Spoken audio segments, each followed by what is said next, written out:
បាទសួស្តីបងប្អូនទាំងអស់គ្នាអញ្ចឹងខ្ញុំធ្វើវីដេអូនេះឡើងគឺសម្រាប់បងប្អូនទាំងអស់គ្នាដែលមានបំណងចង់រកប្រាក់ចំណូលបន្ថែមតាមជា Facebook ក្តី YouTube ក្តី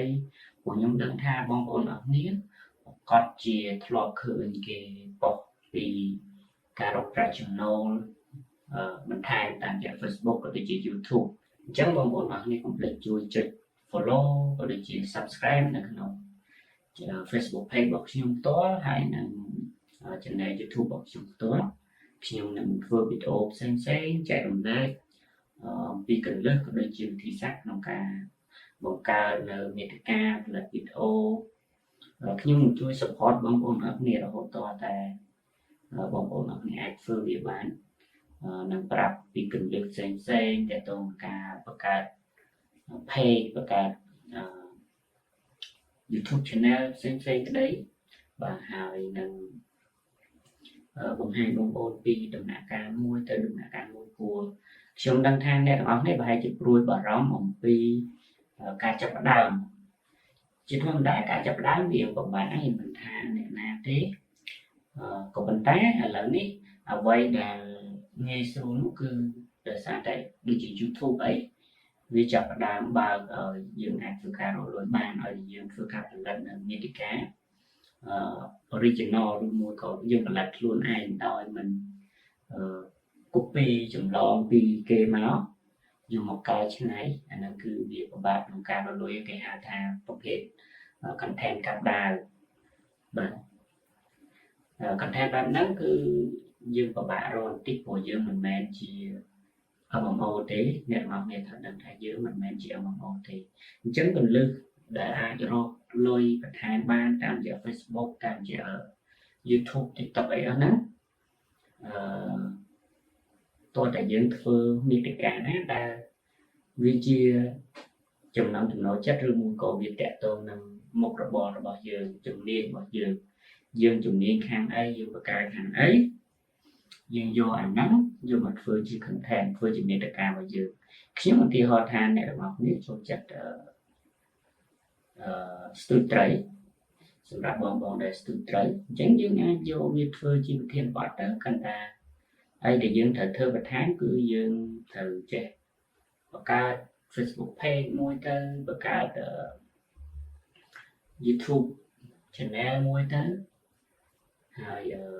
តាក់ទងនឹងការកាន់ page កាន់អីយើងនឹងជជែកគ្នាធ្វើវីដេអូបន្ថែមទៀតថាយើងត្រូវធ្វើម៉េចអាចគ្រប់គ្រងpage ក៏ដូចជា YouTube channel អីរបស់ហ្នឹងបានអញ្ចឹងបងប្អូនកាលដូរពីការស្ទូចត្រីធម្មតាកាលពីមុនយើងទៅស្ទូចត្រីគឺចេះតែស្ទូចទៅឈរស្ទូចអង្គុយស្ទូចដេកស្ទូចអីអញ្ចឹងទៅប៉ុន្តែយើងបដូរយើងគ្រាន់តែធ្វើការថតជាវីដេអូបាទហើយចំពោះការកាត់ខ្ញុំនឹងបង្ហាញនៅក្នុងមេរៀនបន្តទៀតថា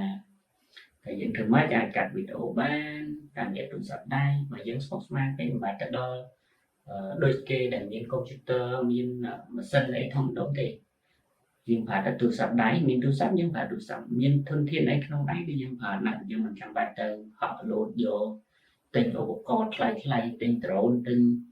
កាមេរ៉ាទិញអីទេមានទូរស័ព្ទខ្ញុំជឿថាឥឡូវនេះអ្នកណាក៏មានទូរស័ព្ទដែរ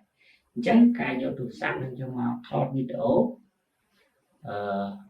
វាមិនជាបញ្ហាទេព្រោះទូរស័ព្ទខ្ញុំជឿថាយើងមិនមែនជាអ្នកដែលប្រើទូរស័ព្ទខ្ទេចខ្ទីទេប្រើយ៉ាងណាក៏អាចថតរូបថតវីដេអូបានដែរហើយតាក់ទងនឹងសំឡេងអីផ្សេងយើងជាបានជាការយក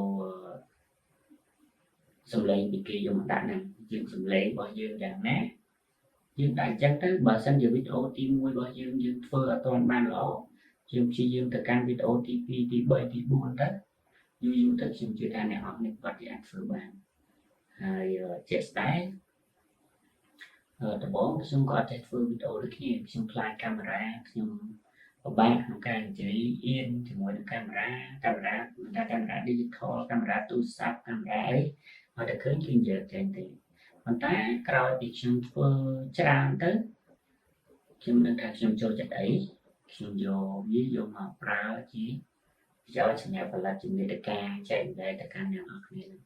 tụi bọn nó chim phước cứ ăn miền bản ấy thì chúng ta thay biết chim từ tụi bạn thảo giờ mình luôn tham gia Facebook